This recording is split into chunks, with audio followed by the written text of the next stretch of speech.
हे, सुनिए।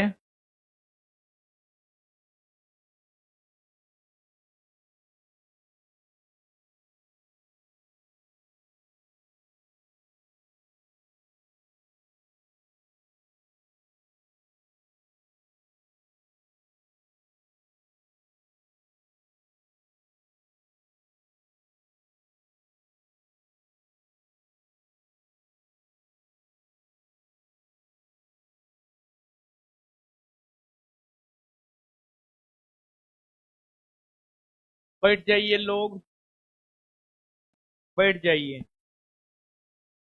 बैठ गए? बैठ गए?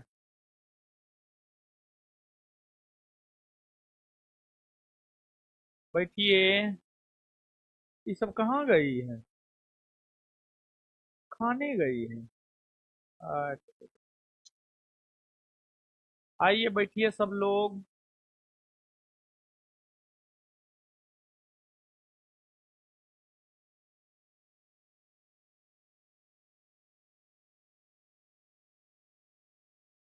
हाँ, हाँ, बनाने के लिए तो ज्योग्राफी में दिए थे। बनाए हैं।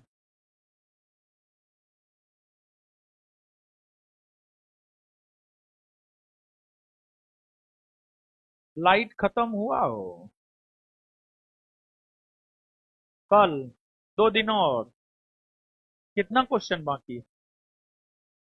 36? 80? तब 2 दिन लगेगा। साउंड हो गया, इसके बाद लाइट हो रहा है। फिर current, electricity, heat. Current, electricity और हीट।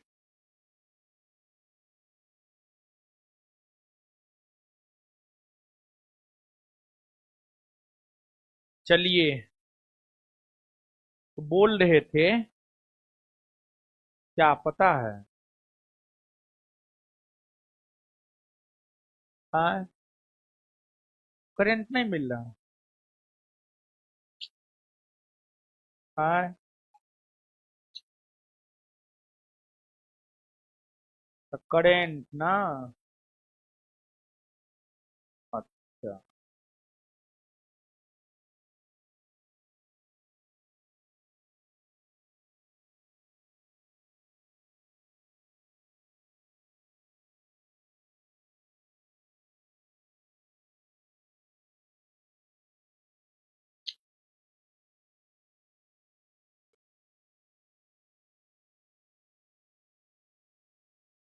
अच्छा ठीक है, सुनिए। सुनिए, बोल रहे थे।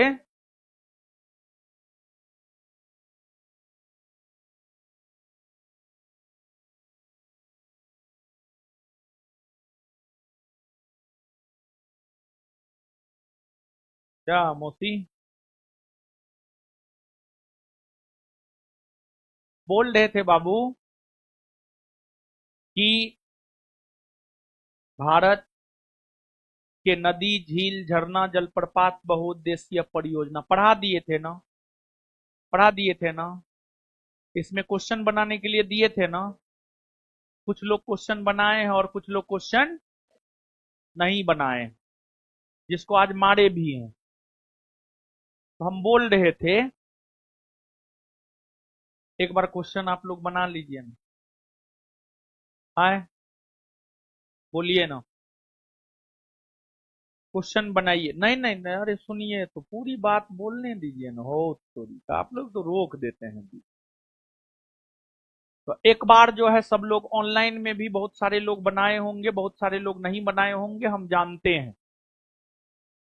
एक बार बनाइएगा ना तो थोड़ा मदद मिलता है हमको भी।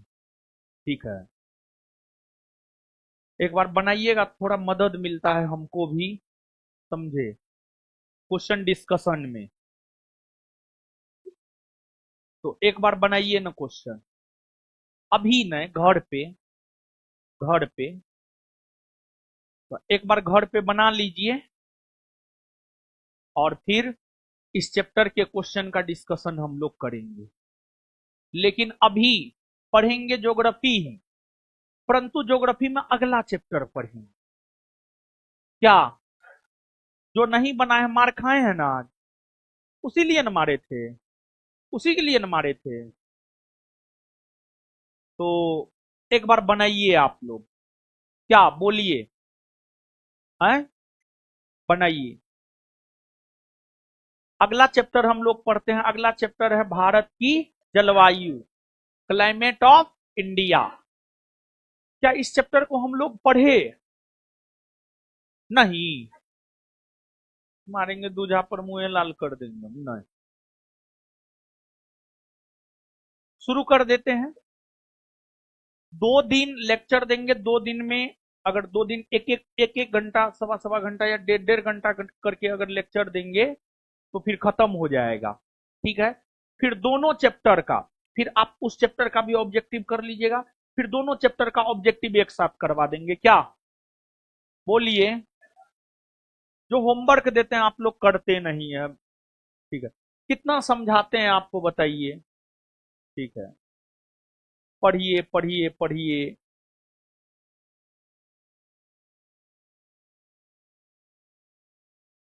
अगला चैप्टर का थ्योरी पढ़ा दे, फिर दोनों चैप्टर का ऑब्जेक्टिव एक साथ कर लेंगे। क्या विचार? बोलिए, क्या विचार? बोलिए मौसी, बोलिए, बोलिए ना, आप ही लोग को बोल रहे हैं। ऑब्जेक्टिव करके आइएगा ना।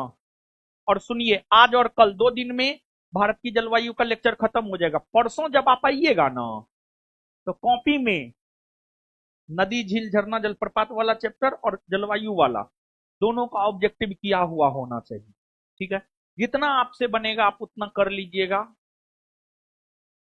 बोलिए ठीक है ना? पढ़ाए ना? ऑनलाइन वाले लोग, आप लोग का क्या विचार है?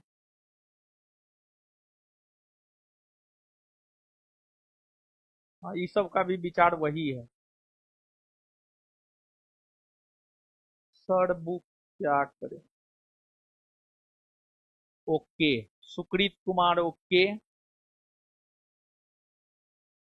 सर बिहार दरोगा का क्लास चला, हाँ हाँ हाँ हाँ हाँ।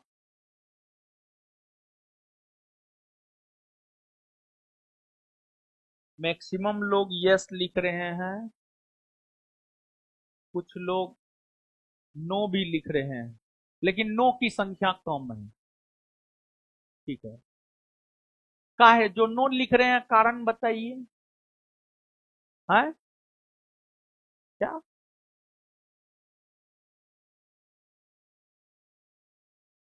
नहीं नहीं, सब जैसा नहीं होता, मैक्सिमम लोग यस ही लिख रहे हैं। ठीक है, हाँ इसमें भी जयचंद आ गया कमेंट। चलिए ठीक है, समझिए, समझिए, हेडिंग मारिए। ओह सॉरी, भारत की जलवायु समझते हैं। क्वेश्चन तो बन जाएगा भाई, तुम लोग को जो है ना,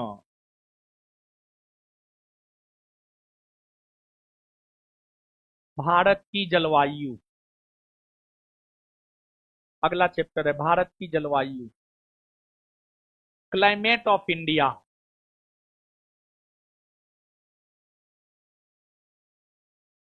इंडिया है, सुनिए, सुनिए,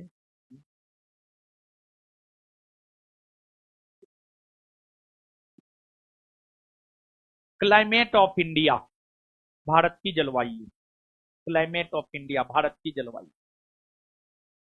देखिए बाबू समझिए, क्लाइमेट ऑफ इंडिया, भारत की जलवायु, देखिए समझिए।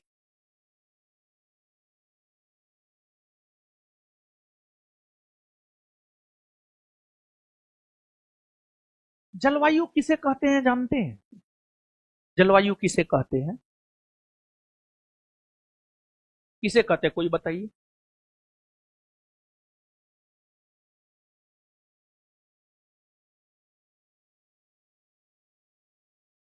बोलिए कोई।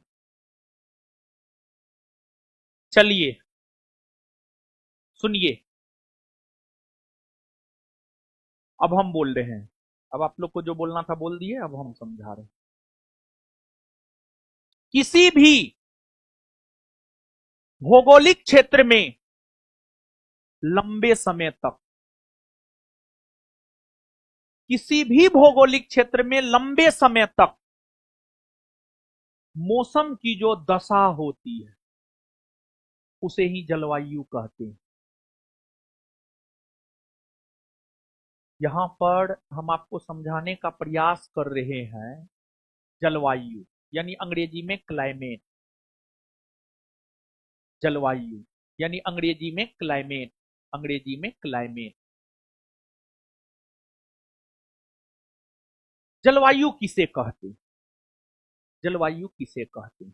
जलवायु किसे कहते हैं? अंग्रेजी में क्लाइमेट किसे कहते हैं? अंग्रेजी में क्लाइमेट किसे कहते हैं?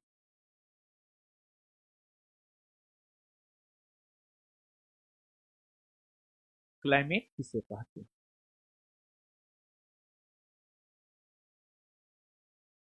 किसी भी भौगोलिक क्षेत्र में, किसी भी भौगोलिक क्षेत्र में, भौगोलिक क्षेत्र में, क्षेत्र में लंबे समय तक, लंबे समय तक, लंबे समय तक जो मौसम की दशा होती है, जो मौसम की दशा होती है, मौसम की दशा होती है, उसे जलवायु कहते हैं। किसी भी क्षेत्र में लंबे समय तक जो मौसम की दशा होती है उसी को हम लोग जलवायु कहते हैं। क्या कहते हैं? जलवायु, जलवायु कहते हैं।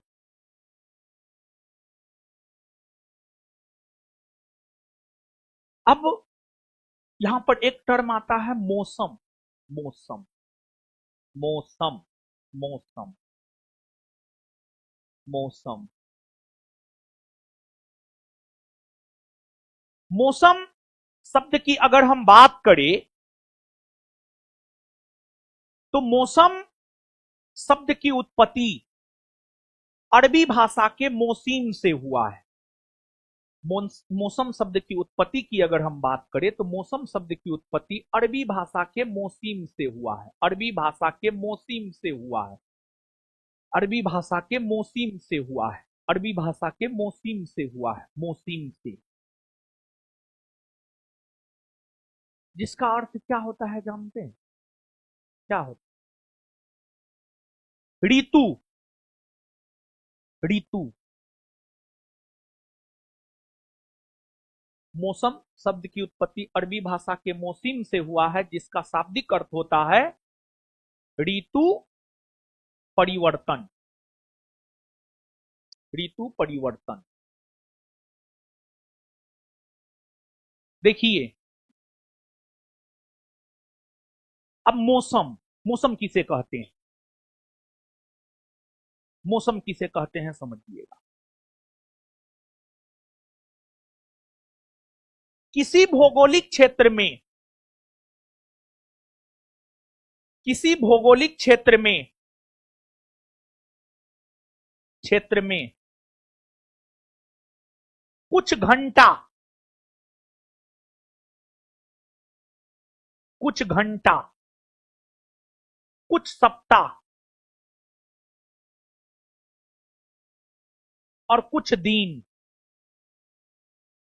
और कुछ दिन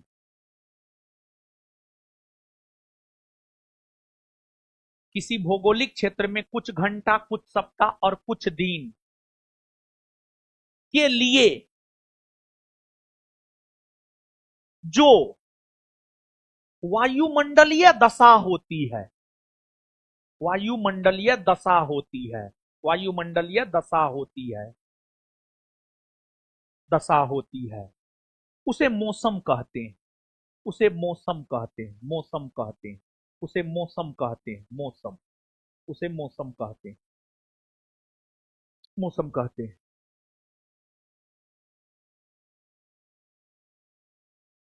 देखिए, ये तो किताबी भाषा में हो गया। इसको एकदम सामान्य भाषा में समझते हैं। एक गाना है हिंदी फिल्म का, आप लोग जानबे करते हैं। कौन सिनेमा का गाना है? जानवर का। अब जिस भी मूवी का हो पता नहीं किसका है? तलाश का। कोई तलाश बोल रहे हैं, कोई जानवर, कोई राजा हिंदुस्तान। तलाश मूवी का है। अच्छा ठीक है, जिस भी मूवी का है उसमें एक गाना है, मौसम की तरह तुम बदल तो न जाओगी, यही ना है? सुनिए, अरे हम एग्जाम्पल दे रहे हैं यार। सुनिए, मौसम में क्या होता है जानते हैं? तुरंत बदलता है, तुरंत बदलता है। जैसे आज आप देखे होंगे, आज बहुत कड़ा धूप नहीं उगा है, नहीं ना उगा है। आज कुहासा छाया हुआ रहा है ना, आज कुहासा छाया हुआ रहा है ना। कल देखिएगा, कल धूप आएगा। हाँ, जैसे आप बरसात के मौसम में देखते होंगे,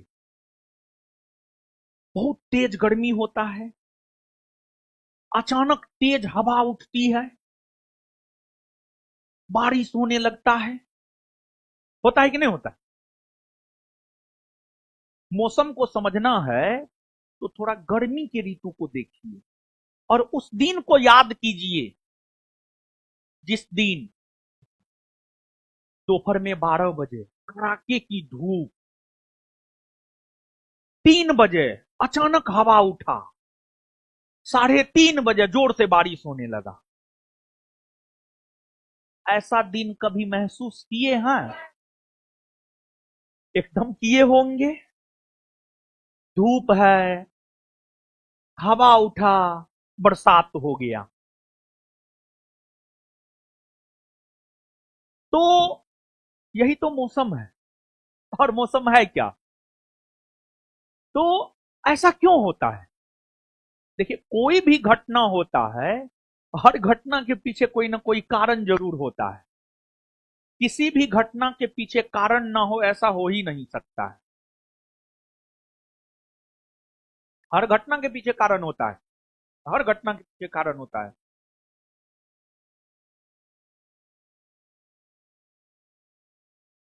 हर घटना के पीछे कारण होता है। अब आपको, जैसे वर्षा हुआ, वर्षा क्यों हुआ?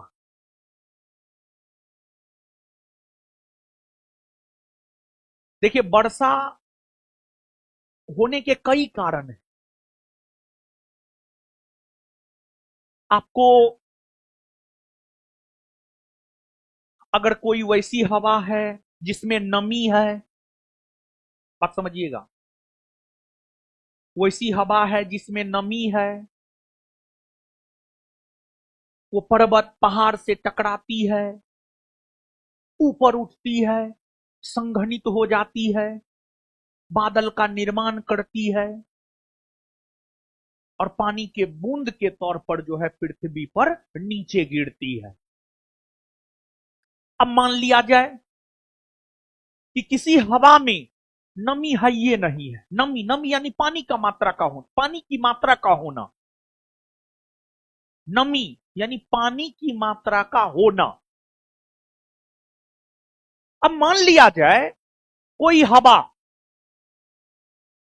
हिंद महासागर में उत्पन्न हुई।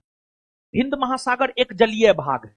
कोई हवा हिंद महासागर में उत्पन्न हुई और हिंद महासागर एक जलीय भाग है, और हवा हिंद महासागर से भारत में प्रवेश की। भारत में प्रवेश,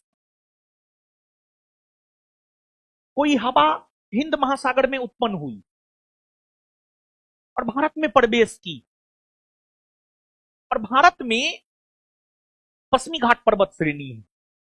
हवा इधर से प्रवेश की, मतलब पश्चिमी तट से प्रवेश की, और वो हवा पश्चिमी घाट से टकराई, ऊपर उठ गई, संघनित हो गई, संघनित हो गई, बादल का निर्माण की। संघनित यानी इकट्ठा हो गई, बादल का निर्माण की। और फिर बारिश हुआ। देखिए होता क्या है, आपको होता क्या है आपको, अब हवा, हवा, कभी आप किताब एनसीईआरटी बीटीबीसी सबका पढ़िए हैं? कॉमन सेंस वाली बात है, ऐसे किताब में फिगर भी दिया हुआ रहता है, कॉमन सेंस वाली बात है एक, इसमें कोई कंसेप्ट ना है। कंसेप्ट है ये है तो छोड़िए, उसमें जो है आपको कॉमन सेंस वाली बात। अरे पंखा चला दो यार, गर्मी लगता है, पंखा क्या है बंद कर लो। तो मेरे क्लास में चला दिया कर, बिट्टू सर आजकल बहुत कुछ करते हो, डाइटिंग पे आजकल रहते हैं। अब बिट्टू सर का कोई जोड़ है? हमको तो मतलब ऐसा ऐसा बात वो बोलते हैं, हमको बोल रहे थे कि अब हम सर डाइटिंग पे रहते हैं। पहले जो है एक बार में 5 से 6 रोटी दिन में खा लेते थे, 5 से 6 रोटी रात में खाते थे। अब जो है दिन में 2 रोटी खाते हैं, रात में 2 रोटी खाते हैं। और फिर उसके बाद बोले हेल्थ इज वेल्थ। तो हम बहुत ज्यादा नहीं बोले, तो मतलब ये सब मेहरारू का असर है, ये ना। मेहरारू समझाती होगी, मेहरारू भी उसकी टीचरे थी, 8वां 9वां 10वां को पढ़ाती थी, वो समझाती होगी हेल्थ इज वेल्थ। ठीक है, तो क्या बोल रहे थे, क्या बोल रहे थे पढ़ाने में, क्या बोल रहे थे? हाँ, ये बात बोल रहे थे कि जैसे दो पात्र है, दो बर्तन है, दोनों बर्तन एक दूसरे से कनेक्टेड है, दो बर्तन है, दोनों बर्तन एक दूसरे से कनेक्टेड है, एक में ज्यादा पानी है, एक में कम पानी है। तो जिधर ज्यादा पानी है, सुनिएगा, दो पात्र है, दो बर्तन है, दोनों एक दूसरे से कनेक्टेड है, जुड़ा हुआ है, एक में ज्यादा पानी है, एक में कम पानी है। तो ज्यादा वाला से कम में जाएगा पानी, हाँ या ना? बोलिए, जाएगा ना? जाएगा। और तब तक जाएगा जब तक कि दोनों में एक समान ना हो जाए। होता है ना? बोलिए, होता है ना? होता है। ये तो कॉमन सेंस वाली बात है, वैसे ही जानते हैं बाबू। जब वायु दाब में अंतर होता है तब हवा बहती है। जब, आप समझिएगा, जब वायु दाब में अंतर होता है, एयर प्रेशर बेल्ट में अंतर होता है, जब वायु दाब में अंतर होता है, जब वायु दाब में अंतर होता है, जब वायु दाब में अंतर होता है तब हवा बहती है। और हवा किधर से किधर बहती है पता है? हवा हमेशा हाई प्रेशर बेल्ट से लो प्रेशर बेल्ट की ओर बहती है। जैसे जिस पात्र में ज्यादा पानी है, उस पात्र से पानी जिस पात्र में कम पानी है उधर जाती है, हाँ या ना? उसी प्रकार से हवा हाई प्रेशर बेल्ट से लो प्रेशर बेल्ट की ओर चलती है। हवा हाई प्रेशर बेल्ट से लो प्रेशर बेल्ट की ओर चलती है। देखिए होता क्या है कि आपको गर्मी के मौसम में, बात समझिएगा, वर्षा आप देखते होंगे सामान्य तौर पर गर्मी के मौसम में होता है, जून जुलाई अगस्त सितंबर, इस मौसम तक तो गर्मी ना रहता है। बोलिए, बोलिए, गर्मी के मौसम में होता क्या है? स्थल खंड, ये स्थल खंड है, ये जल खंड है, जल मंडल है, ये जल मंडल है। स्थल है, स्थल खंड, ये जल है, जल मंडल। गर्मी के मौसम में होता क्या है? स्थल मंडल में लो प्रेशर बेल्ट बनती है, लो प्रेशर बेल्ट बनती है। और समुद्री भाग में हाई प्रेशर बेल्ट बनती है, और फिर हवा हाई प्रेशर बेल्ट से लो प्रेशर बेल्ट की ओर चलती है, और समुद्री हवा जब चलती है तो अपने साथ नमी लेकर चलती है, नमी, और फिर वह पर्वतों से टकराकर ऊपर उठती है, संघनित होकर वर्षा कराती है, वर्षा कराती है। तो आप समझ पा रहे हैं वर्षा क्यों होता है? भाई आप लोग भ्रम में मत रहिएगा। इंद्र देवता वर्षा कर, वाह, ठीक है, इंद्र वर्षा के देवता माने जाते थे वैदिक काल में, वो अलग चीज है। साइंटिफिक रीजन ये है, समझे ना, साइंटिफिक रीजन ये है। तो अब समझिए,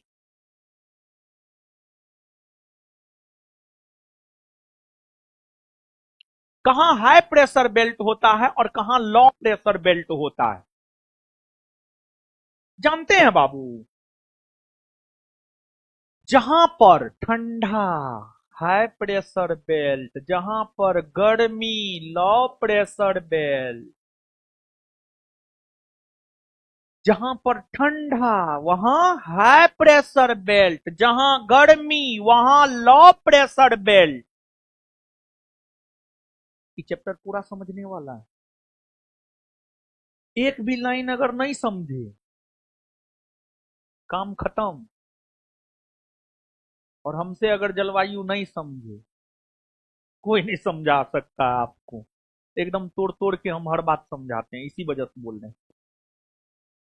और जलवायु का एक वीडियो जो है संस्थान के यूट्यूब चैनल पर भी है, एक बार आप लोग उसको भी देखिएगा, हम तो समझाने के लिए समझा ही दे रहे हैं, एक बार उसको भी देखिएगा, ठीक है ना।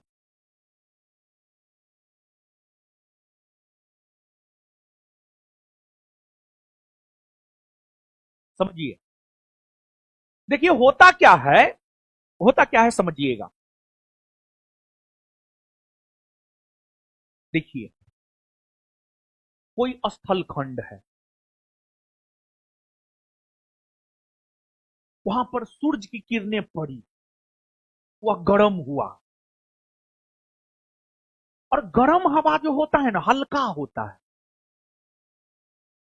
गर्म हवा हल्का होता है, ठंडी हवा भारी होती है। बात समझिएगा, गर्म हवा हल्का होता है, हल्का होता है, ठंडी हवा भारी होता है, ठंडी हवा भारी होता है, ठंडी हवा भारी होता है।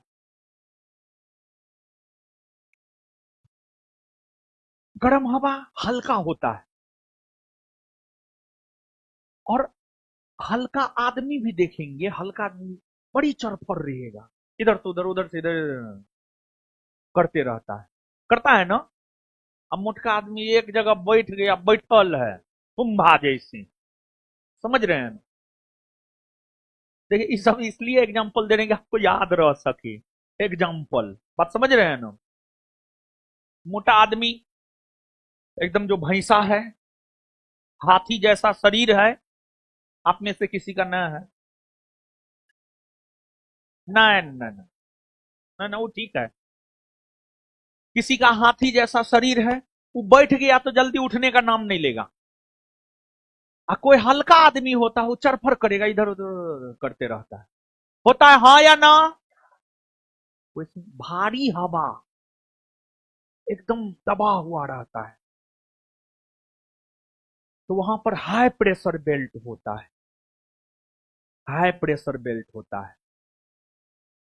गर्म हवा हल्की होती है, ऊपर उठ जाती है, ऊपर उठ जाती है, गर्म हवा हल्की होती है, ऊपर उठ जाती है, संघनित होकर के वर्षा कराती है। तो जैसे आप एक बात सुने होंगे, आप क्या सुने होंगे पता है बाबू? सब भारत का लगान दो, विश्व कहां गया, विश्व को गायबे कर दो। आप एक बात सुने होंगे कभी ना कभी, विषुवत रेखा के आसपास सालों भर वर्षा होता, विषुवत रेखा के आसपास सालों भर वर्षा होता। क्या आपने कभी जीवन में सुना है? बोलिए, सुने हैं, जानते हैं? विषुवत रेखा के आसपास जो है सालों भर वर्षा होता, वहां पर दोपहर के टाइम में सालों भर वर्षा होता है। दोपहर 2 से 5 के बीच में वर्षा हो जाएगा, रुक जाएगा, और शाम होते होते वर्षा खत्म। सालों भर वर्षा होता, सालों भर। 0 डिग्री अक्षांश रेखा है, 0 डिग्री अक्षांश रेखा कोई हम लोग विषुवत रेखा कहते हैं, और यहां पर सालों भर वर्षा होता है। यहां पर सालों भर वर्षा क्यों होता है पता है? सालों भर विषुवत रेखा पर सूर्य की किरणें सीधी चमकती है, सीधी चमकती है सालों भर। मतलब यहां पर सालों भर गर्मी रहता है। आप देखिए, आप भी मत सोचिएगा कि आप भारत में हर मौसम का मजा ले लेते हैं, गर्मियों का, बरसातों का, ठंडों का। आप अपने आप को सौभाग्यशाली समझिए कि भारत में आप पैदा हुए हैं महाराज। बहुत ऐसा देश है जहां सालों भर गर्मी है, जहां सालों भर ठंडे है। जाइए ना ध्रुवीय प्रदेश, ध्रुवीय प्रदेश, इधर आइए ना आप, इधर आइए ना आप। सालों भर ठंडे ठंडा। यहां आइए ना विषुवत रेखा के आसपास, सालों भर गर्मी गर्मी, सालों भर गर्मी गर्मी। तो आप सौभाग्यशाली हैं कि भारत में जन्म ले लिए हैं, कि सब मौसम का मजा आप लोग ले लेते हैं। समझ रहे हैं? तो यहां पर सालों भर गर्मी होता है, सालों भर सूरज की किरणें सीधी चमकती है, सूरज की किरणें सीधी चमकती है, गर्मी अधिक होता है। यहां पर गर्म हवा हल्की होने की वजह से ऊपर उठ जाती है, संघनित होकर के विषुवत रेखा के आसपास सालों भर वर्षा कराती है, विषुवत रेखा पर सालों भर वर्षा कराती है।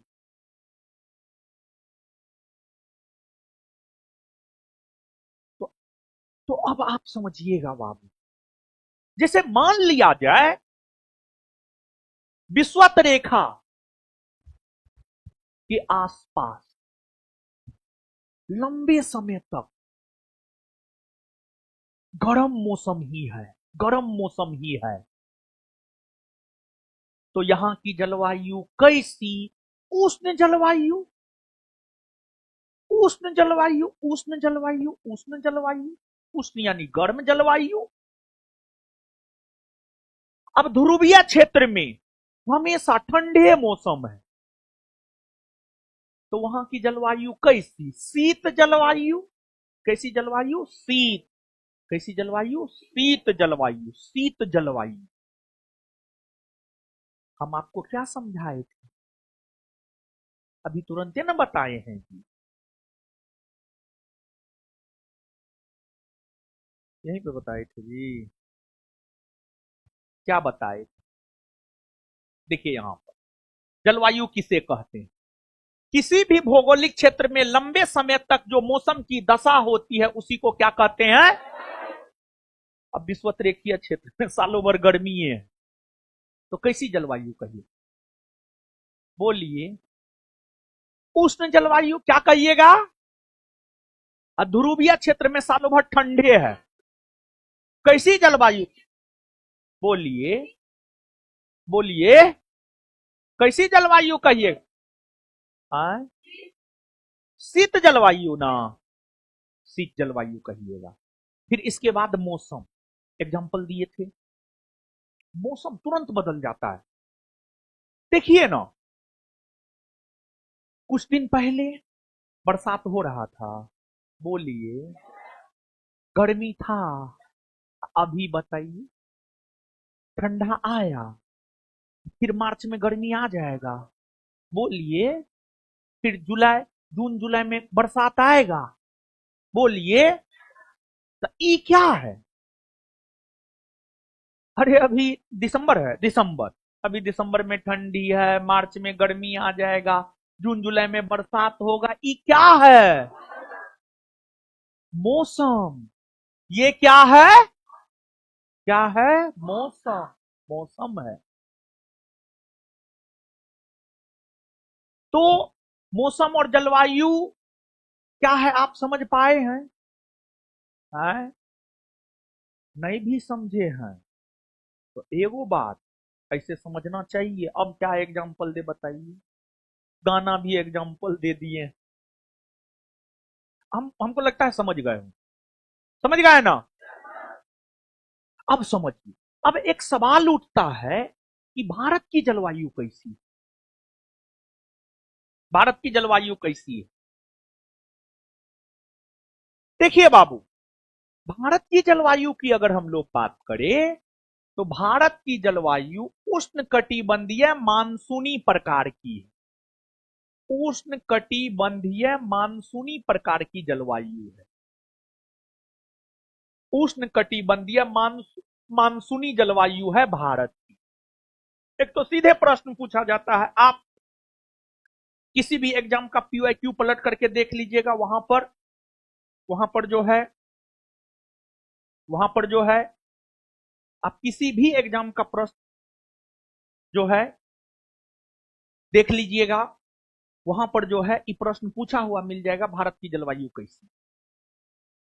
तो भारत की जलवायु है उष्ण कटिबंधीय मान। समझ गए? अब देखिएगा आप, उष्ण कटिबंधीय मानसूनी जलवायु है भारत की। अब उष्ण कटिबंधीय, उष्ण कटिबंधीय और मानसूनी, मानसूनी समझिए। देखिए बाबू,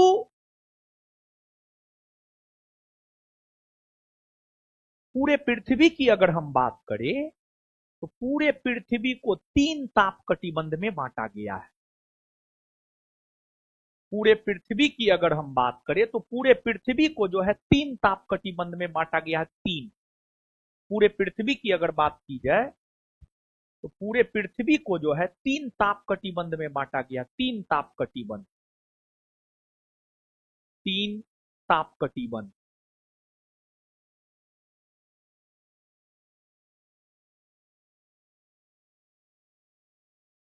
पूरे पृथ्वी को 3 ताप कटिबंध में बांटा गया। 3 ताप कटिबंध। उष्ण कटिबंध, कटिबंध, समशीतोष्ण कटिबंध, समशीतोष्ण कटिबंध और शीत कटिबंध। शीत कटिबंध। पूरे पृथ्वी को 3 ताप कटिबंध में बांटा गया है। उष्ण कटिबंध, समशीतोष्ण कटिबंध और शीत कटिबंध। देखिए बाबू, उष्ण कटिबंध जहां पर गर्मी होता है उसे उष्ण कटिबंध कहा जाता है।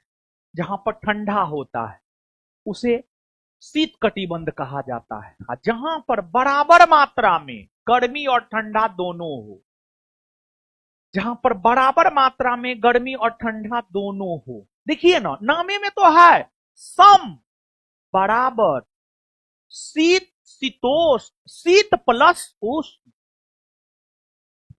समशीतोष्ण शब्द जो है 3 शब्दों से मिलकर बना है। सम प्लस शीत प्लस उष्ण। सम प्लस शीत प्लस उष्ण। सम, सम का मतलब बराबर। शीत, शीत का मतलब ठंडा।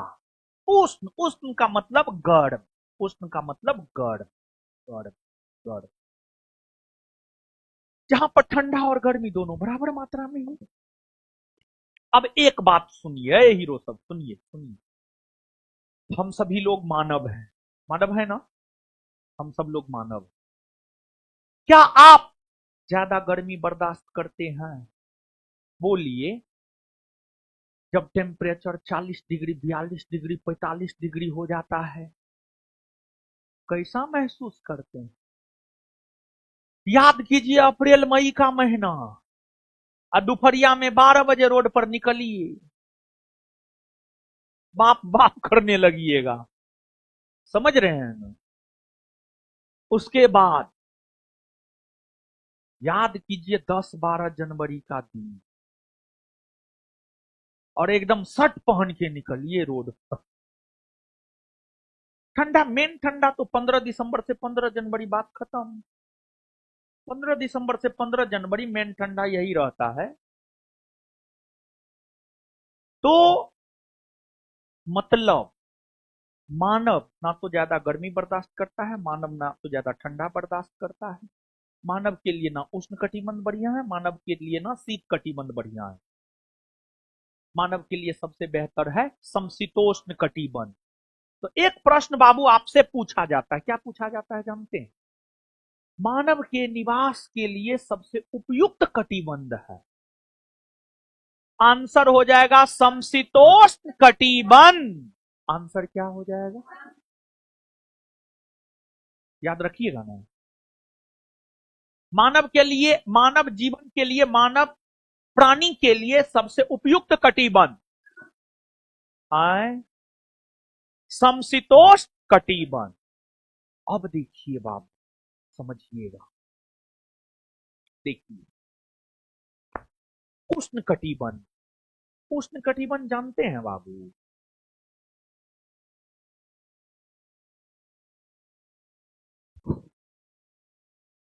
उष्ण कटिबंध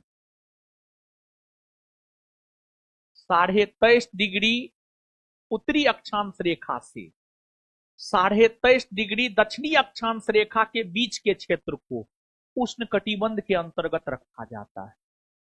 23.5 डिग्री उत्तरी अक्षांश रेखा से 23.5 डिग्री दक्षिणी अक्षांश रेखा के बीच के क्षेत्र को दोनों गोलार्ध में उष्ण कटिबंध के अंतर्गत रखा जाता है। लेकिन उससे पहले इसको और आप बढ़िया से समझ पाइएगा। 1 मिनट हीरो सब, 1 मिनट इस पे आइए, इस पे आइए, देखिए, ध्यान दीजिए। जो पृथ्वी है, पृथ्वी को टोटल कुल 179 अक्षांश रेखा में बांटा गया है। पृथ्वी को कुल 179 अक्षांश रेखा में बांटा गया है। और पृथ्वी को जो कुल 179 अक्षांश रेखा में बांटा गया है, उसमें 5 महत्वपूर्ण अक्षांश रेखा है। और उसमें जो 5 महत्वपूर्ण अक्षांश रेखा है, एक है 0 डिग्री अक्षांश रेखा, एक है 23.5 डिग्री उत्तरी अक्षांश रेखा, 23.5 डिग्री उत्तरी अक्षांश रेखा, एक है 23.5 डिग्री दक्षिणी अक्षांश रेखा, 23.5 डिग्री दक्षिणी अक्षांश रेखा। फिर एक है बाबू आपको 66.5 डिग्री उत्तरी अक्षांश रेखा, फिर एक है 66.5 डिग्री दक्षिणी अक्षांश रेखा, फिर एक है, और जान लीजिए, ठीक है, 5 के बदला 7 लिख न दीजिए, 7 गो महत्वपूर्ण है, ठीक है, 7 गो है, ठीक, कोई दिक्कत ना है। कुछ किताब पढ़िएगा 5 देता है, यही 5 का जिक्र करता है, लेकिन हम समझाने के लिए जो है 7 कर रहे। ये क्वेश्चन कभी जीवन में नहीं पूछा है, नहीं पूछेगा, टापू चक्कर में नहीं रहिएगा। 5 महत्वपूर्ण अक्षांश रेखा पूछेगा, क्या मारेंगे? ये कोई क्वेश्चन ही नहीं है। वो तो भूगोल बेटा, भूगोल को पढ़ाने वाले लोग कोई 5 कहता है, कोई 7 कहता है, कोई 9 कहता है, कोई 12 कहता है। तो हम समझाने के लिए हम 7 मान रहे हैं। अगर पूछेगा तो ही पूछेगा कुल अक्षांशों की संख्या कितनी है, तो 179। लेकिन ऑप्शन में अगर 179 ना रहे तब 180 के साथ जाना है। अगर ऑप्शन में 179 ना रहे तब 180 के साथ जाना। तब किसके साथ जाना है? 180। किसके साथ जाना है? 180। बात समझे? आइए हीरालाल साहब, आइए इधर आइए।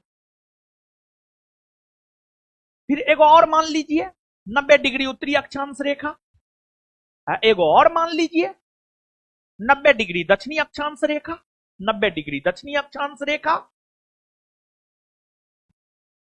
हो गया, इतना मान करके चलिए। अब सुनिए हीरो सब, देखिए बाबू ध्यान दीजिएगा यहां पर, यह है पृथ्वी। पृथ्वी के केंद्र से होकर 0 डिग्री अक्षांश रेखा गुजरती है। पृथ्वी के केंद्र से होकर 0 डिग्री अक्षांश रेखा गुजरती है। पृथ्वी के केंद्र से होकर 0 डिग्री अक्षांश रेखा गुजरती है। और 0 डिग्री अक्षांश रेखा को ही हम लोग विषुवत रेखा, भूमध्य रेखा या इक्वेटर कहते हैं। और ये जो 0 डिग्री अक्षांश रेखा है पृथ्वी के केंद्र तथा बीचों बीच से होकर गुजरती है। तो यह पृथ्वी को 2 बराबर भाग में विभाजित करती है। इसके ऊपर जाइएगा उत्तरी गोलार्ध, नीचे आइएगा दक्षिणी गोलार्ध। इसके ऊपर जाइएगा उत्तरी गोलार्ध और नीचे आइएगा दक्षिणी गोलार्ध, नीचे आइएगा दक्षिणी गोलार्ध। ऊपर में उत्तरी गोलार्ध है, नीचे दक्षिणी गोलार्ध है। उत्तरी गोलार्ध में एक 23.5 डिग्री उत्तरी अक्षांश रेखा है। ये 0 डिग्री अक्षांश रेखा है, ये 23.5 डिग्री उत्तरी अक्षांश रेखा है, उत्तरी अक्षांश रेखा है। फिर उत्तरी गोलार्ध में एगो 66.5 डिग्री उत्तरी अक्षांश रेखा है, 66.5 डिग्री उत्तरी अक्षांश रेखा है। फिर उत्तरी गोलार्ध में एक 90 डिग्री उत्तरी अक्षांश रेखा है, 90 डिग्री उत्तरी अक्षांश रेखा है। और 90 डिग्री उत्तरी अक्षांश रेखा को ही हम लोग उत्तरी ध्रुव कहते हैं, नॉर्थ पोल कहते हैं, उत्तरी ध्रुव कहते हैं, नॉर्थ पोल कहते हैं। अब बाबू आपको 0 डिग्री से ऊपर जाइएगा उत्तरी गोलार्ध, नीचे आइएगा दक्षिणी गोलार्ध, नीचे आइएगा ये सब जानते हैं। भूगोल का विशेषज्ञ सब मान लिया है, सब माना है। ये मैथ वाला है, माना की संख्या 1, समझे। ये भूगोल वेता सब मान लिया है, भूगोल का विशेषज्ञ लिख दिया है, हम लोग पढ़ाते हैं। अब उत्तरी गोलार्ध है कि दक्षिणी गोलार्ध कोई नहीं जानता है, किताब में जो है वो हम लोग पढ़ाते हैं, हम रिसर्चर थोड़े हैं। हाँ काल्पनिक है, ये सब काल्पनिक है, समझे। तो समझिएगा अब आप 0 डिग्री के नीचे आइएगा दक्षिणी गोलार्ध। दक्षिणी गोलार्ध में एक 23.5 डिग्री दक्षिणी अक्षांश रेखा है, 23.5 डिग्री दक्षिणी अक्षांश रेखा है, 23.5 डिग्री दक्षिणी अक्षांश रेखा है, दक्षिणी अक्षांश रेखा। फिर नीचे आइएगा तो एक 66.5 डिग्री दक्षिणी अक्षांश रेखा मिलेगा, 66.5 डिग्री दक्षिणी अक्षांश रेखा मिलेगा, 66.5 डिग्री दक्षिणी अक्षांश रेखा मिलेगा। फिर और नीचे आइएगा तो 90 डिग्री दक्षिणी अक्षांश रेखा मिलेगा, 90 डिग्री दक्षिणी अक्षांश रेखा मिलेगा। जो महत्वपूर्ण 7 गो अक्षांश रेखा बताए थे बाबू सोना, 0 डिग्री अक्षांश रेखा, 23.5 डिग्री उत्तरी अक्षांश रेखा, 23.5 डिग्री दक्षिणी अक्षांश रेखा, 66.5 डिग्री उत्तरी अक्षांश रेखा, 66.5 डिग्री दक्षिणी अक्षांश रेखा, 90 डिग्री उत्तरी अक्षांश रेखा, 90 डिग्री दक्षिणी अक्षांश रेखा। ये यहां पर हम बता दिए कहां पर 23.5 डिग्री उत्तरी है, कहां पर 23.5 डिग्री दक्षिणी है। क्या आप इस मानचित्र को देख पा रहे हैं? बोलिए।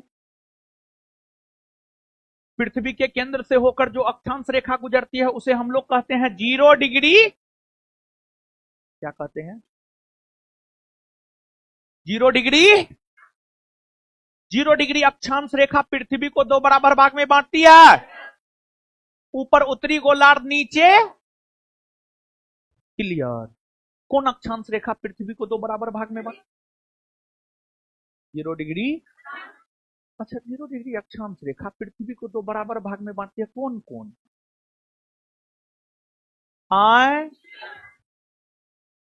उत्तरी गोलार्ध और उत्तरी गोलार्ध और क्लियर ना। उत्तरी गोलार्ध में 23.5 डिग्री उत्तरी अक्षांश रेखा है, उत्तरी गोलार्ध में 66.5 डिग्री उत्तरी अक्षांश रेखा है, उत्तरी गोलार्ध में 90 डिग्री उत्तरी अक्षांश रेखा है। फिर दक्षिणी गोलार्ध में 23.5 डिग्री दक्षिणी, 66.5 डिग्री दक्षिणी, 90 डिग्री दक्षिणी है। अब सुनिए, जो 90 डिग्री उत्तरी अक्षांश रेखा है इसको हम लोग उत्तरी ध्रुव कहते हैं। क्या कहते हैं? उत्तरी ध्रुव। जो 66.5 डिग्री उत्तरी अक्षांश रेखा है इसको आर्कटिक रेखा कहते हैं, आर्कटिक रेखा, आर्कटिक रेखा कहते हैं। और जो 23.5 डिग्री उत्तरी अक्षांश रेखा इसको कर्क रेखा कहते हैं। उसी प्रकार दक्षिणी गोलार्ध में 23.5 डिग्री दक्षिणी अक्षांश रेखा को मकर रेखा कहते हैं, 66.5 डिग्री दक्षिणी अक्षांश रेखा को अंटार्कटिका रेखा कहते हैं, और 90 डिग्री दक्षिणी अक्षांश रेखा को दक्षिणी ध्रुव कहते हैं। और 0 डिग्री अक्षांश रेखा को विषुवत रेखा, भूमध्य रेखा या इक्वेटर कहते हैं। क्लियर? तो बताइए 0 डिग्री अक्षांश रेखा को क्या कहते हैं? विषुवत रेखा, भूमध्य रेखा या इक्वेटर, ठीक है, अंग्रेजी में। 23.5 डिग्री उत्तरी अक्षांश रेखा को कर्क रेखा, कर्क रेखा ना। 23.5 डिग्री दक्षिणी अक्षांश रेखा को मकर रेखा ना। और 66.5 डिग्री उत्तरी अक्षांश रेखा को आकर्टिक रेखा ना। 66.5 डिग्री दक्षिणी अक्षांश रेखा को अंटार्कटिका रेखा। 90 डिग्री उत्तरी अक्षांश रेखा को उत्तरी ध्रुव, उत्तरी ध्रुव। और 90 डिग्री दक्षिणी अक्षांश रेखा को दक्षिणी ध्रुव, दक्षिणी ध्रुव। बात समझे? क्लियर है? अब यहां आइए, एगो चीज बताए हैं यहां पर, और यहां आइए बाबू, उष्ण कटिबंध। अब यहां पर समझिए, उष्ण कटिबंध 23.5 डिग्री उत्तरी अक्षांश रेखा से 23.5 डिग्री दक्षिणी अक्षांश रेखा के बीच के क्षेत्र को उष्ण कटिबंध कहते हैं। फिर समशीतोष्ण कटिबंध, दोनों गोलार्धों में, यानी उत्तरी गोलार्ध में भी और दक्षिणी गोलार्ध में भी, दोनों गोलार्धों में, यानी उत्तरी गोलार्ध में भी और दक्षिणी गोलार्ध में भी 23.5 डिग्री अक्षांश रेखा से 66.5 डिग्री अक्षांश रेखा के बीच के क्षेत्र को हम लोग समशीतोष्ण कटिबंध कहते हैं। समझिएगा, यहां पर उत्तरी दक्षिणी लिखे हैं, नहीं लिखे हैं? दोनों गोलार्धों में, यानी उत्तरी गोलार्ध में भी और दक्षिणी गोलार्ध में भी 23.5 डिग्री अक्षांश रेखा से 66.5 डिग्री अक्षांश रेखा के बीच के क्षेत्र को हम लोग समशीतोष्ण कटिबंध कहते हैं। क्या कहते हैं? क्या कहते हैं? उसी प्रकार दोनों गोलार्धों में, दोनों गोलार्धों में 66.5 डिग्री, दोनों गोलार्धों में 66.5 डिग्री अक्षांश रेखा से 90 डिग्री अक्षांश रेखा के बीच के क्षेत्र को हम लोग शीत कटिबंध कहते हैं। क्या कहते हैं? शीत कटिबंध कहते हैं। तो दोनों गोलार्धों में 23.5 डिग्री उत्तर से 23.5 डिग्री दक्षिण उष्ण कटिबंध, दोनों गोलार्धों में 23.5 डिग्री से 66.5 डिग्री के बीच के क्षेत्र को समशीतोष्ण कटिबंध, दोनों गोलार्धों में 66.5 से 90 डिग्री के बीच के क्षेत्र को हम लोग शीत कटिबंध कहते हैं। अब समझिए, यहां पर मानचित्र पर आइए। तो अब देखिए बाबू लोग, 23.5 डिग्री उत्तरी से 23.5 डिग्री दक्षिणी कौन कटिबंध? बोलिए, इपिल का उष्ण कटिबंध ना। अब दोनों गोलार्धों में 23.5 से 66.5, दोनों गोलार्धों में 23.5 से 66.5, ये वाला एरिया क्या, ये वाला एरिया क्या होगा? दोनों गोलार्ध में ना। बोलिए, दोनों गोलार्ध में ना। इसके बाद दोनों गोलार्धों में 66.5 से 90, 66.5 से 90, इसे क्या कहते हैं? क्या कहते हैं? शीत कटिबंध ना। समझ में आया? बोलिए, ये बात समझ में आ गया? अब एक चीज आप याद कीजिए, भारत। एक चीज आप याद कीजिए, भारत। अब यहां पर याद क्या कीजिए जानते हैं बाबू? ये सब बात समझ में आया जी? पक्का? अगर ये सब चीज समझ में आ गया है तो एगो चीज बाबू आप याद कीजिए, भारत का अक्षांशीय विस्तार, भारत का अक्षांशीय विस्तार याद है? 8 डिग्री 4 मिनट उत्तरी अक्षांश रेखा से लेकर 37 डिग्री 6 मिनट उत्तरी अक्षांश रेखा, भारत का अक्षांशीय विस्तार। 8 डिग्री 4 मिनट उत्तरी अक्षांश रेखा से लेकर 37 डिग्री 6 मिनट उत्तरी अक्षांश रेखा। 8 डिग्री 4 मिनट उत्तरी अक्षांश रेखा से लेकर 37 डिग्री 6 मिनट उत्तरी अक्षांश रेखा। यही ना भारत का अक्षांशीय विस्तार है। बोलिए। तो एक बात बताइए, भारत, भारत देखिएगा, भारत, ये भारत है, ये भारत है, ये भारत है, ये पिंक कलर उष्णकटिबंध। देखिए मानचित्र पर देखिए, ये पिंक कलर 23.5 से 23.5 दक्षिणी, 23.5 उत्तरी, 23.5 दक्षिणी, ये क्या उष्णकटिबंध है। बोलिए। और भारत के बीचों बीच से होकर कर्क रेखा गुजरती है। बोलिए। कर्क रेखा भारत के बीचों बीच से होकर गुजरती है। कर्क रेखा के जब हम नीचे आते हैं तो ये उष्णकटिबंध है या ना। कर्क रेखा के नीचे दक्षिणी भारत है, दक्षिणी भारत तो उष्णकटिबंध में है। बोलिए, है ना। इसके बाद कर्क रेखा के ऊपर, कर्क रेखा के ऊपर ये कौन कटिबंध, समशीतोष्ण कटिबंध ना। तो भारत समशीतोष्ण कटिबंध में भी है, हां या ना। बोलिए। भारत का विस्तार क्या सिर्फ उष्ण कटिबंध में है? भारत का विस्तार क्या सिर्फ समशीतोष्ण कटिबंध है? भारत का विस्तार दोनों में ना है। भारत का विस्तार उष्ण कटिबंध में भी है और भारत का विस्तार समशीतोष्ण कटिबंध में भी है, हां या ना। बोलिए, है ना। तो भारत उष्ण कटिबंध में है, इसी वजह से भारत की जलवायु उष्ण कटिबंधीय मानी जाती। भारत उष्ण कटिबंध में है, इसी वजह से भारत की जलवायु उष्ण कटिबंधीय मानी जाती। अब सुनिए, लेकिन क्या भारत की जलवायु सिर्फ उष्ण कटिबंधीय? नहीं, भारत की जलवायु उष्ण कटिबंधीय मानसूनी है। हम आपको क्या बताएं, भारत की जलवायु कैसी है? भारत की जलवायु उष्ण कटिबंधीय मानसूनी है। उष्ण कटिबंधीय, तो भारत की जलवायु उष्ण कटिबंधीय है, क्या आप ये बात समझ पाए हैं? बोलिए, समझे हैं ये बात? भारत की जलवायु उष्ण कटिबंधीय, ये बात समझ गए आप? अब मानसूनी है कैसी, देखिए बाप, समझिएगा। एक बात बताइए, कभी आप अपने गांव समाज में आसपास के लोगों से सुने हैं पूर्वा हवा बह रहा है, पछिया बह रहा है? सुने हैं? कभी सुनते होंगे पूर्वा बह रहा है, कभी सुनते होंगे पछिया बह रहा है। नहीं सुने? दोनों सुनते होंगे आप। तो समझिएगा अब आप, हवा, हवा ऐसा नहीं कि हवा हमेशा एक ही दिशा में बहती है, नहीं।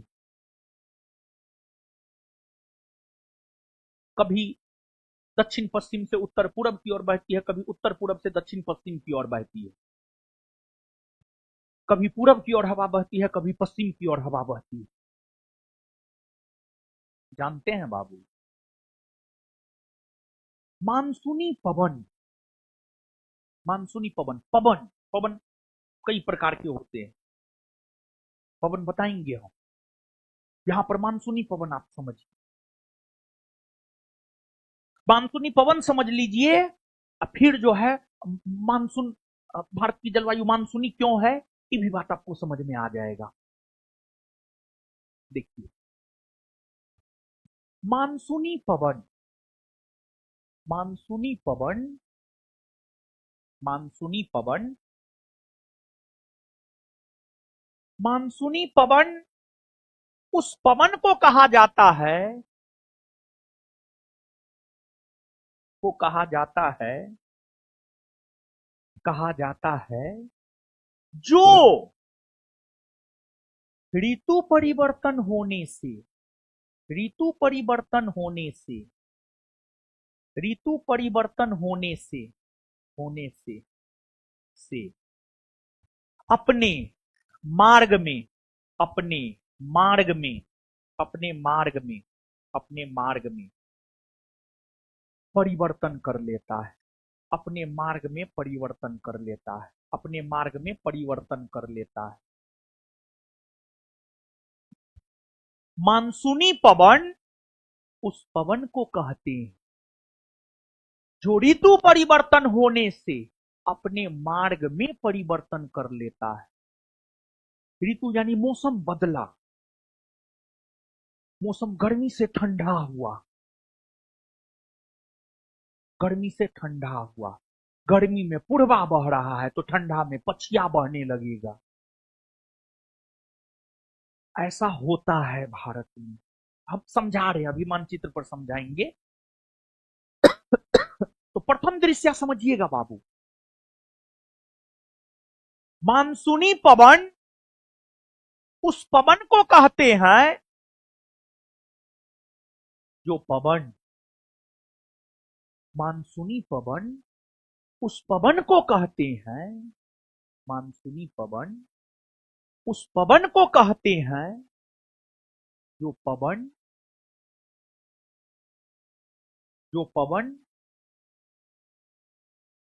ऋतु परिवर्तन होने पर अपने मार्ग में परिवर्तन कर लेती है, उसी को मानसूनी पवन कहते हैं। और भारत में ऐसा होता है। गर्मी में अगर पवन, गर्मी में अगर पूर्वा बहता है तो ठंडा में पछिया, ठंडा में पछिया बहता है। तो समझिए, समझिएगा गौर से। लास्ट एक बार फिर से इस चीज को बोल रहे हैं। भारत की जलवायु को मानसूनी जलवायु इसलिए कहते हैं क्योंकि गर्मी में पवन की जो दिशा होती है, मौसम परिवर्तन होते, ठंड आते, पवन अपने मार्ग में परिवर्तन कर लेती है, पवन अपने मार्ग में परिवर्तन कर लेती है। यही रीजन है कि भारत की जलवायु को हम लोग मानसूनी जलवायु भी कहते। समझे या नहीं समझे? समझे तब पर भी ठीक है, नहीं समझे तब पर भी समझिए। एक एग्जाम्पल दे रहे हैं, अब मानचित्र पर दे रहे हैं। हाँ ठीक है, समझ गए हैं तो बहुत बढ़िया बात है। अब एक एग्जाम्पल मानचित्र पर दे रहे हैं, अच्छे से ध्यान से सुनिए, समझ। देखिए बाबू, देखिए बाबू, ध्यान दीजिएगा। ये जो है भारत है, भारत। सबसे पहले यहां पर दिशा जानते हैं। दिशा पहला चैप्टर में भी हम आपको बताए हैं। देखिए ज्योग्राफी में जगह जगह जितना मैप का जरूरत है हम उतना बता दे रहे हैं, समझ रहे हैं ना। मैप कोई विषय नहीं है, मैप कोई विषय नहीं है। जहां पे जरूरत मैप का पड़े वहां पर मैप दिखा दीजिए, बस हो गया। मैप वही है, मैप कोई विषय नहीं है, लेकिन मैप भी एक विषय हो गया है, समझ गए। तो हम भी सोच रहे हैं मैप का बेच समझे। मैप में एकदम, सुनिए, विषय को भी विषय नहीं है तैयो विषय बन गया है, समझे। तो सुनिए, उत्तर है, दक्षिण है, पूरब है, पूरब है, पश्चिम है, पश्चिम है। देखिए बाबू, अब मान लिया जाए कि इधर उत्तर है, इधर पश्चिम है, बीच में आ जाइएगा तो क्या होगा? उत्तर पश्चिम। क्या होगा? उत्तर पश्चिम, उत्तर पश्चिम होगा। क्या होगा? उत्तर पश्चिम, उत्तर पश्चिम होगा, उत्तर पश्चिम होगा।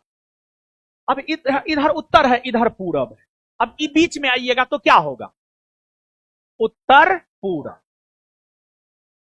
अब इधर दक्षिण है, इधर पश्चिम है, बीच में आइएगा तो क्या होगा? दक्षिण पश्चिम, दक्षिण पश्चिम होगा। दिशा समझे? समझ गए ना? अब सुनिए, जानते हैं बाबू,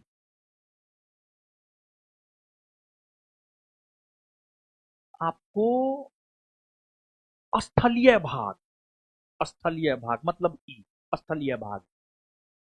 स्थलीय भाग जो होता है तुरंत गर्म होता है, तुरंत ठंडा होता है। स्थलीय भाग तुरंत गर्म होगा, तुरंत ठंडा हो जाएगा। लेकिन ये जो जलीय भाग है, ये जलीय भाग है ना जी, ये बंगाल की खाड़ी है, ये अरब सागर है, ये नीचे हिंद महासागर है, ये जलीय भाग। जलीय भाग में क्या होता है बाबू जानते हैं? जलीय भाग देर से गर्म होता है, देर से ठंडा होता है। जलीय भाग देर से गर्म होता है और देर से ठंडा होता है। देर से गर्म होता है और देर से ठंडा होता है, देर से ठंडा होता है। इसी वजह से अगर आपके गांव में नदी होगा तो आप कभी नदी में किसी भी मौसम में नहाने जाइएगा। जैसे मान लिया जाए, सुनिए, गर्मी के मौसम में जाइएगा, ज्यादा एहसास होगा। सुनिए बता रहे हैं, या पटना गंगे नदी के तट पर है, गंगे नदी चल जाइएगा। सुनिए, गर्मी के मौसम में रात के 10 बजे गंगा नदी में नहाने जाइएगा, देखिएगा पानी गर्मे रहेगा, पानी गर्म रहेगा पक्का, एकदम रहता है। और फिर गर्मी के मौसम में सुबह के 10 बजे गंगा नदी में जाइएगा नहाने के लिए, धूप उग गया है तैयो पानी ठंडे रहेगा, ठंडा ही रहेगा। क्योंकि जल जो होता है, समुद्री भाग जो होता है, वो देर से गर्म होता है और देर से ठंडा होता है, देर से गर्म होता है और देर से। लेकिन स्थलीय भाग तुरंत गर्म होता है, तुरंत ठंडा होता है। तो अब बाबू आप देखिएगा कि गर्मी के मौसम में ये स्थलीय भाग है। गर्मी के मौसम में मतलब अप्रैल मई जून जुलाई के माह को देखिए, कितना कड़ाके की गर्मी होती है। बोलिए, होती है कि नहीं होती? अब गर्मी खूब होता है, धूप खूब होता है, तो ये स्थलीय भाग में एकदम सूरज की किरणें पड़ती है, यहाँ पर गर्मी अधिक होता है, तो यहाँ पर लो प्रेशर बेल्ट होता है। यहाँ पर क्या होता है? Low pressure belt. लेकिन समुद्री भाग देर से गर्म होता है, देर से ठंडा होता है। इधर हाई प्रेशर बेल्ट होता है, इधर क्या होता है? High pressure belt. और हवा हमेशा किधर से किधर तक? हाई प्रेशर बेल्ट से लो प्रेशर बेल्ट की ओर चलती है। तो जून के माह में हिंद महासागर से, जून के माह में हिंद महासागर से एक पवन, बात समझिएगा, जून के माह में हिंद महासागर से एक पवन भारत के दक्षिणी पश्चिमी भाग से, भारत के दक्षिणी पश्चिमी भाग से, इस एरिया से भारत में प्रवेश करती है। इस प्रकार से भारत में प्रवेश करती है, और यह पवन भारत के दक्षिणी पश्चिमी भाग से प्रवेश करती है, जिस वजह से इस पवन को दक्षिणी पश्चिमी पवन भी कहा जाता है, जिस वजह से इस पवन को दक्षिणी पश्चिमी पवन भी कहा जाता है। ये पवन भारत के दक्षिणी पश्चिमी भाग से इस प्रकार से बहती है, इस प्रकार से बहती है, इस प्रकार से बहती है। अब ये पवन भारत के दक्षिणी पश्चिमी भाग से इस प्रकार से बहती है, ये डायरेक्शन कौन है? उत्तर, यानी दक्षिणी पश्चिमी पवन दक्षिणी पश्चिमी दिशा से उत्तर पूरब की ओर बहती, बोलिए, समझ रहे हैं ना? एकदम ध्यान से। दक्षिणी पश्चिमी पवन दक्षिणी पश्चिमी भाग से किधर बहती है? बोलिए, उत्तर पूरब की ओर बहती है। और जानते हैं आप, भारत के उत्तर में हिमालय पर्वत है ना, है? बोलिए, भारत के उत्तर में कौन पर्वत है? कौन पर्वत है? आप जानते हैं बाबू, हिमालय पर्वत इसको रोकती है, और फिर ये पवन, दक्षिणी पश्चिमी पवन जो दक्षिणी पश्चिमी भाग से उत्तर पूरब की ओर बहती, हिमालय पर्वत उसको रोकती है, और ये पवन ऊपर उठती है, संघनित होती है, और पूरे भारत में वर्षा कराती है। पूरे भारत में वर्षा कराती है दक्षिणी पश्चिमी पवन, और भारत में सबसे ज्यादा वर्षा दक्षिणी पश्चिमी मानसूनी पवन से ही होता है। 100% में लगभग 74% या लगभग 80% भी कह सकते हैं। 100% में लगभग 74% के आसपास वर्षा पूरे भारत में दक्षिणी पश्चिमी मानसूनी पवन से ही होता है। होता है। तो यहां पर अब एक प्रश्न बनता है। क्या प्रश्न बनता है जानते हैं बाबू? प्रश्न ये बनता है कि भारत में सबसे ज्यादा वर्षा कौन पवन से होता है? इस प्रश्न का उत्तर हो जाएगा दक्षिणी पश्चिमी मानसूनी पवन। समझे? एक प्रश्न बनता है, फिर से प्रश्न सुनिए और उत्तर सुनिए। एक प्रश्न बनता है, भारत में सबसे ज्यादा वर्षा कौन पवन से होता है? इस प्रश्न का उत्तर हो जाएगा दक्षिणी पश्चिमी मानसूनी पवन। एक बार फिर से जवाब दीजिए, भारत में सबसे ज्यादा वर्षा कौन मानसूनी पवन से होता है? आए, दक्षिणी पश्चिमी, याद हुआ? दूसरा प्रश्न बनता है, दक्षिणी पश्चिमी मानसूनी पवन की दिशा किधर से किधर है? दक्षिणी पश्चिमी मानसूनी पवन की दिशा दक्षिण पश्चिम से उत्तर पूरब की ओर है। समझे? दक्षिणी पश्चिमी मानसूनी पवन की दिशा किधर है? किधर है? दक्षिण पश्चिम से उत्तर। बोलिए, दक्षिणी पश्चिमी मानसूनी पवन की दिशा किधर से किधर है? दक्षिण पश्चिम से उत्तर। याद रखिएगा ना। और एक बात हम बोले हैं, दक्षिणी पश्चिमी मानसूनी पवन की उत्पत्ति ग्रीष्म ऋतु में होती है। कौन ऋतु में होती है?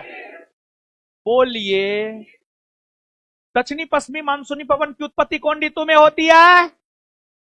और इसी वजह से इसको ग्रीष्मकालीन पवन भी कहते हैं। दक्षिणी पश्चिमी मानसूनी पवन की उत्पत्ति ग्रीष्म ऋतु में होती है, जिस वजह से इसे ग्रीष्मकालीन पवन भी कहते हैं। और एक बात और पूछता है प्रश्न, दीजिए फटा दीजिए, तो हो फटा दीजिए।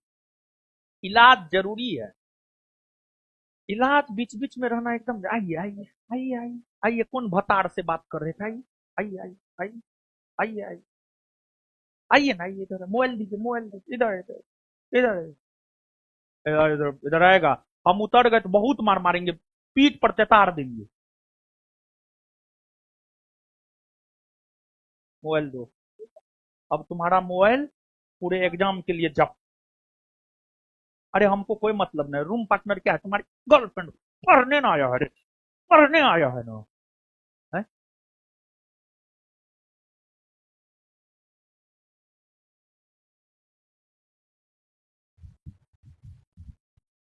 हम समझा रहे हैं, नौटंकी बच्चा। भागो यहाँ से, भाग।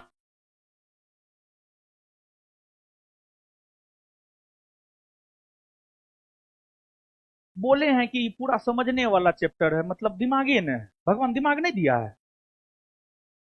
हम पागल हैं इतना आसान से हर हर चीज। 0 डिग्री को, 0 डिग्री अक्षांश रेखा को विषुवत रेखा कहते हैं, 23.5 डिग्री को कर्क रेखा कहते हैं। हम पागल है।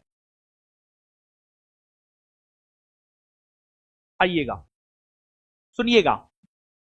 एक प्रश्न और पूछता है। प्रश्न ये पूछता है, गोला फेंकता है, जाकर के गर्म पानी से सेकना। समझ गया ना? गर्म पानी से सेकना, अभी तुरंत जाकर के तुम गर्म पानी से सेकेगा। समझा? उसके बाद जो है नमक को गर्म करके जो है अति बना करके उसको सेकना है, समझा ना। पोटली बना लेना एगो, उसमें नमक दे देना और बालू दे देना, सेकना उससे, समझा। सुनिए, एक प्रश्न और पूछता है यहां से, देखिए जो भी हम बोलते हैं ये प्रश्न पूछता है, वो प्रश्न पूछा हुआ है कि दक्षिणी पश्चिमी मानसूनी पवन की उत्पत्ति कौन ऋतु में होती है। इसका आंसर होगा ग्रीष्म ऋतु। क्या होगा उत्तर, क्या होगा उत्तर, ग्रीष्म ऋतु। और एक बात जानिए बाबू, जानते हैं अगर ये हिमालय पर्वत नहीं होता ना तो ये पवन सीधे आगे बढ़ जाती और फिर भारत में वर्षा नहीं होता, फिर भारत मरुस्थल में तब्दील हो जाता, फिर भारत मरुस्थल में तब्दील हो जाता। जो स्थिति आज आप भारत में देख रहे हैं वैसी स्थिति आप भारत में नहीं देख पाएंगे, नहीं देख पाते, नहीं देख पाते, नहीं देख पाते।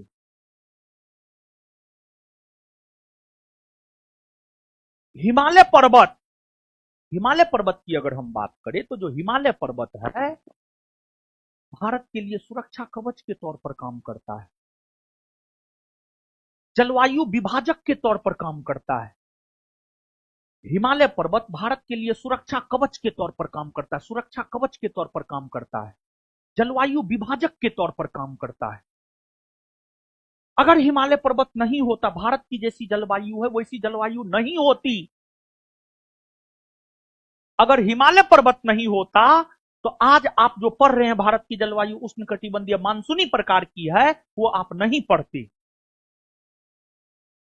बल्कि आप ये पढ़ते उष्णकटिबंधीय है, मानसूनी प्रकार की है, ये आप नहीं पढ़ते, नहीं पढ़ते अगर हिमालय पर्वत नहीं होता तो। अब देखिएगा बाबू आप कि आपको अगर देखा जाए तो यह पवन दक्षिण पश्चिम से उत्तर पूर्व की ओर चलती है, इसकी उत्पत्ति ग्रीष्म ऋतु में होती है, लेकिन ग्रीष्म ऋतु के बाद वर्षा ऋतु, वर्षा ऋतु के बाद शीत ऋतु होता है, वर्षा ऋतु के बाद शीत ऋतु होता है। ऐसे अब वर्षा ऋतु में तो गर्मी ही होता है, वर्षा ऋतु में गर्मी होता है या ना होता है। तो मुख्य तौर पर ऋतु परिवर्तन जब शीत ऋतु आरंभ होता है तब ऋतु परिवर्तन होता है, जब शीत ऋतु आरंभ होता है तब ऋतु परिवर्तन होता है, तब ऋतु परिवर्तन हुआ हम लोग मानते हैं। अब होता क्या है शीत ऋतु में, शीत ऋतु में अब होता क्या है शीत ऋतु में, समझिएगा। शीत ऋतु, शीत ऋतु आया यानी मौसम परिवर्तन हुआ। जब मौसम परिवर्तन होता है तो यही पवन हिमालय से टकराने के बाद भारत के उत्तरी पूर्वी भाग से, भारत के उत्तरी पूर्वी भाग से, भारत के उत्तरी पूर्वी भाग से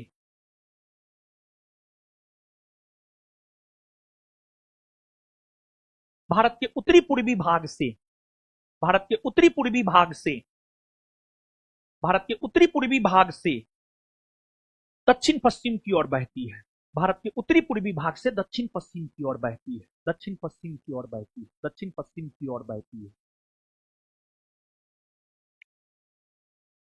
इसे उत्तरी पूर्वी मानसूनी पवन या लौटता हुआ मानसूनी पवन भी कहते हैं। ये जो उत्तरी पूर्वी मानसूनी पवन है इसे हम लोग उत्तरी पूर्वी मानसूनी पवन या लौटता हुआ मानसूनी पवन भी कहते हैं। इसे हम लोग उत्तरी पूर्वी मानसूनी पवन, उत्तरी पूर्वी मानसूनी पवन या लौटता हुआ मानसूनी पवन भी कहते हैं, लौटता हुआ मानसूनी पवन भी कहते हैं, लौटता हुआ मानसूनी पवन भी कहते हैं, लौटता हुआ मानसूनी पवन भी कहते हैं, लौटता हुआ मानसूनी पवन भी कहते हैं, लौटता हुआ मानसूनी पवन भी कहते हैं, कहते हैं। तो आप देख रहे हैं अभी तुरंत थोड़ा देर पहले हम आपको क्या बोले थे भारत की जलवायु मानसूनी प्रकार की है, क्यों, और मानसूनी पवन का हम आपको परिभाषा बोले थे। क्या बोले थे मानसूनी पवन का परिभाषा? वैसी पवन जो ऋतु परिवर्तन होने से अपने मार्ग में परिवर्तन कर लेती, उसे ही ना मानसूनी पवन का। तो भारत में देखिए ना, ग्रीष्म ऋतु में जो मानसूनी पवन की उत्पत्ति होती है, जो दक्षिण पश्चिम से उत्तर पूर्व की ओर चलती है, ऋतु परिवर्तन होता है, शीत ऋतु आता है, वही पवन उत्तर पूर्व से दक्षिण पश्चिम की ओर चलने लगती है। यही तो रीजन है कि भारत की जलवायु को मानसूनी प्रकार की जलवायु भी कहा जाता। समझ में आया? भारत की जलवायु उष्णकटिबंधीय मानसूनी प्रकार की है। क्या ये बात आपको समझ में आया? बोलिए हाँ या ना? आ गया ना? अब देखिएगा बाबू, अब आगे समझिएगा। उत्तरी पूर्वी मानसूनी पवन को लौटता हुआ मानसूनी पवन भी कहते हैं, या शीत ऋतु में चलती है, जिस वजह से इसे शीत पवन भी आप कह सकते हैं। और इसका दिशा आप देख ही रहे हैं, इसका दिशा है उत्तर पूर्व से दक्षिण, उत्तर पूर्व से दक्षिण, उत्तर पूर्व से दक्षिण पश्चिम की ओर। ठीक है बाबू। अब ये जो उत्तरी पूर्वी मानसूनी पवन है या लौटता हुआ मानसूनी पवन है, इसकी उत्पत्ति हिमालयी क्षेत्र से होती है, हिमालयी क्षेत्र से, हिमालयी क्षेत्र से होती है, हिमालयी क्षेत्र से होती है, हिमालयी क्षेत्र से होती है। अब हिंद महासागर सुनिए, दक्षिणी पश्चिमी मानसूनी पवन की उत्पत्ति हिंद महासागर से होती है। हिंद महासागर एक जलीय इलाका है। दक्षिणी पश्चिमी मानसूनी पवन की, अरे बाप, दक्षिणी पश्चिमी मानसूनी पवन की उत्पत्ति, बात समझिएगा, दक्षिणी पश्चिमी मानसूनी पवन की उत्पत्ति हिंद महासागर से होती है। हिंद महासागर जलीय भाग है, तो हिंद महासागर से जो पवन की उत्पत्ति होगी, जलीय भाग से जो पवन की उत्पत्ति होगी, उसमें नमी यानी पानी की मात्रा होगी या नहीं हो? एकदम होगी, एकदम होगी, और होती है। यही तो रीजन है, और होती है। यही तो रीजन है कि दक्षिणी पश्चिमी मानसूनी पवन से वर्षा होता है, लेकिन उत्तरी पूर्वी मानसूनी पवन की उत्पत्ति हिमालयी क्षेत्र से होती है, तो इसमें, इस पवन में नमी होता ही नहीं, तो ये वर्षा कहां से करवाएगा बताइए? नहीं ना करवाएगा, नहीं करवाएगा। लेकिन, लेकिन यहां समझिएगा, लेकिन उत्तरी पूर्वी मानसूनी पवन की कुछ शाखाएं बंगाल की खाड़ी में प्रवेश करती है, और जब उत्तरी पूर्वी मानसूनी पवन की कुछ शाखाएं बंगाल की खाड़ी में प्रवेश करती है, तो उत्तरी पूर्वी मानसूनी पवन की वह शाखा जो बंगाल की खाड़ी में प्रवेश करती है, वह शाखा बंगाल की खाड़ी से नमी प्राप्त करती है, वह शाखा बंगाल की खाड़ी से नमी प्राप्त करती है, और वह तमिलनाडु के तट पर जाकर टकराती है। और तमिलनाडु में भी पहाड़ सब है न हो, पालनी की पहाड़ी, सेबड़ाई की पहाड़ी, पंचमलाई की पहाड़ी, सिरुमलाई की पहाड़ी, नीलगिरी की पहाड़ी, ये सब तमिलनाडु में है। बताइए, है ना? तो ये उत्तरी पूर्वी मानसूनी पवन की जो शाखा बंगाल की खाड़ी से होकर गुजरती है, वह बंगाल की खाड़ी से नमी प्राप्त करती है, और तमिलनाडु के तट पर यह वर्षा कराती है। तो उत्तरी पूर्वी मानसूनी पवन से तमिलनाडु के तट पर वर्षा होता है, और उत्तरी पूर्वी मानसूनी पवन की वह शाखा जो बंगाल की खाड़ी में प्रवेश करती है और वहां से नमी प्राप्त करती है, वही शाखा तमिलनाडु के तट पर वर्षा कराती है।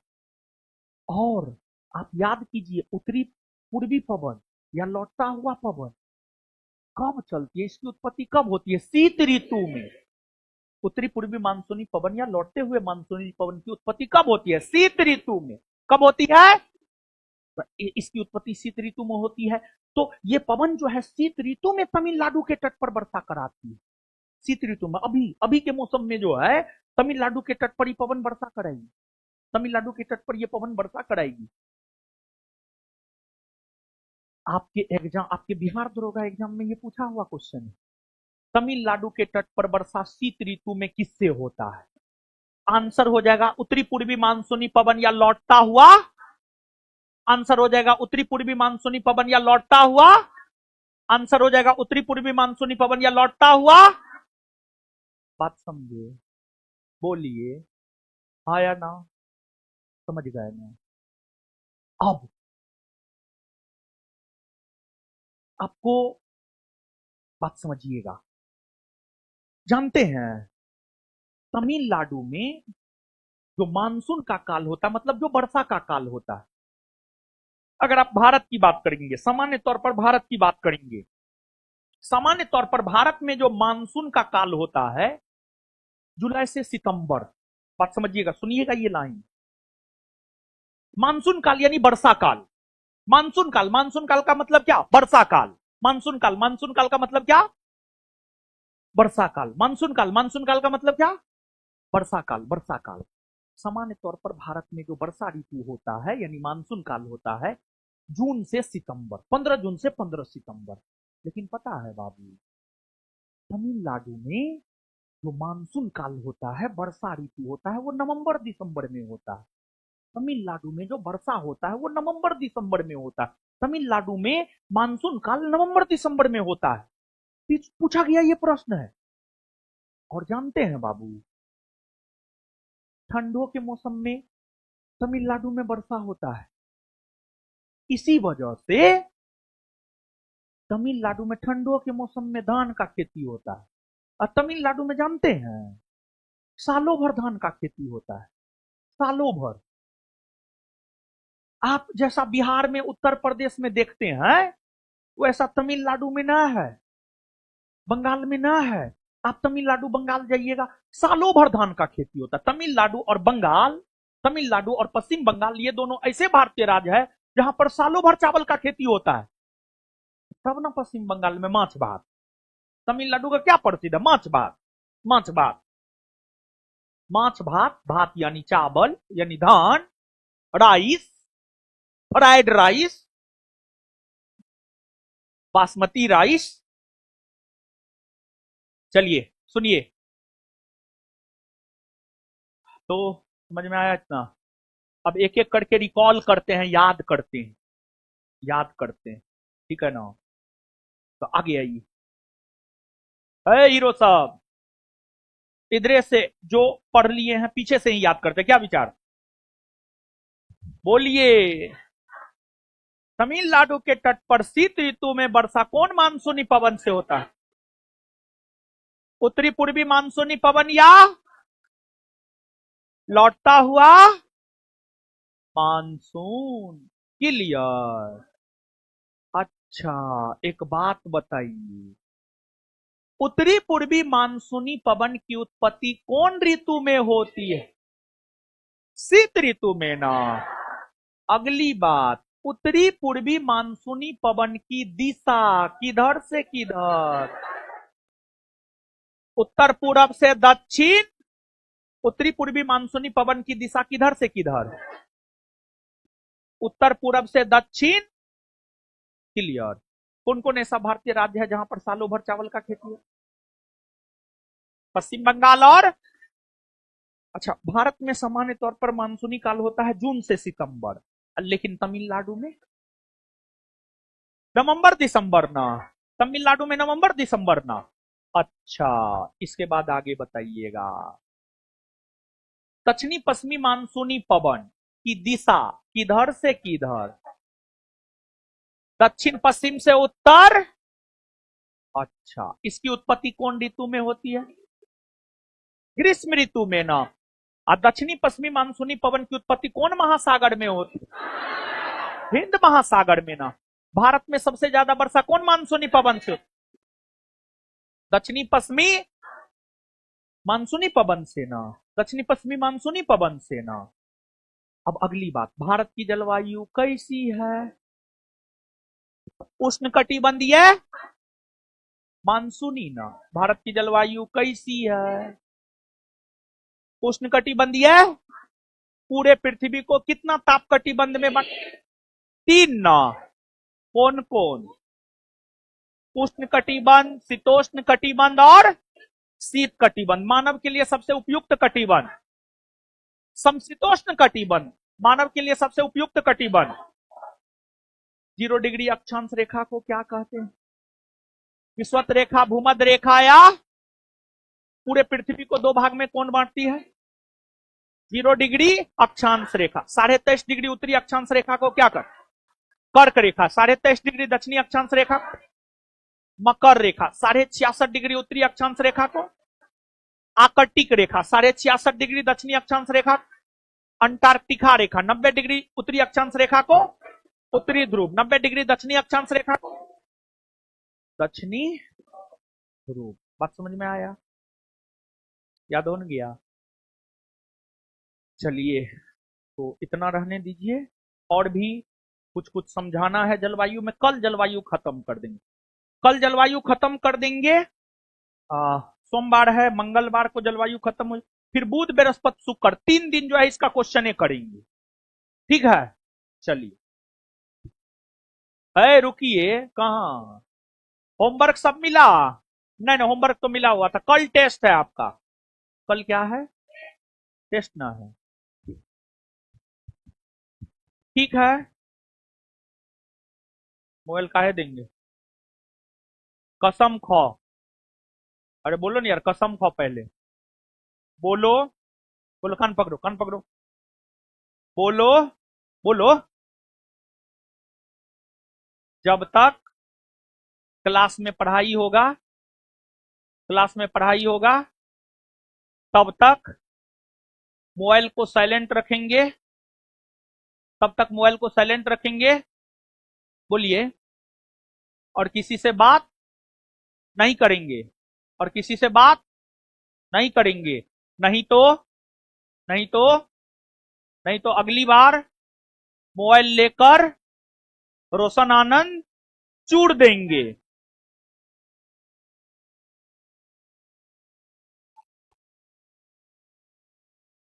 अगली बार पकड़ाया तो चूड़ देंगे। क्या है यार, क्लास में कहना थक गए। आप कल पूछ लीजिएगा क्लास में। अगली बार पकड़ाया तो चूड़ देंगे हम, जान लो तुम्हारी बात है। नहीं, उससे क्या मतलब है? क्लास में तुम मारेंगे। तुम बदमाश है, तुम्हारे नाक पर देखो क्या है। बदमाश सही है तुम। पढ़ता अच्छा है? अच्छा, ठीक है। इसी वजह 3 फट्टा लगा, नहीं तो 10 लगता। मूड इतना गर्म